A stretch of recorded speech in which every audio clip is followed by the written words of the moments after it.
सोबत अमृताताई देसरडा आहेत. ह्या सुप्रसिद्ध लेखिका आहेत आणि पुणे येथील सकाळ समूहासाठी ते काम करतात.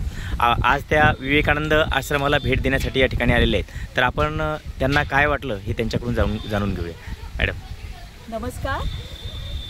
खरं तर विवेकानंद आश्रमाला मी पहिल्यांदा आले आणि शुकदास महाराजांच्या प्रेरणेने आणि त्यांच्या व्हिजननी जे काही हे साकार झालेलं आहे विवेकानंद आश्रम, हे अत्यंत सुंदर, रमणीय आणि उत्साहवर्धक आहे.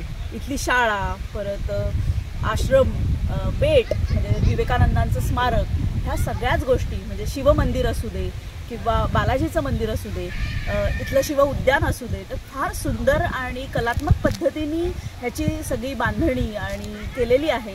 तर मला वाटतं की ही संस्था खूप सुंदर आहे आणि अशा पद्धतीचं काम संपूर्ण महाराष्ट्रात व्हायला हवं. तर मी विवेकानंद आश्रमाचे खूप आभार मानते आणि खूप छान अनुभव मला आज मिळाला. धन्यवाद.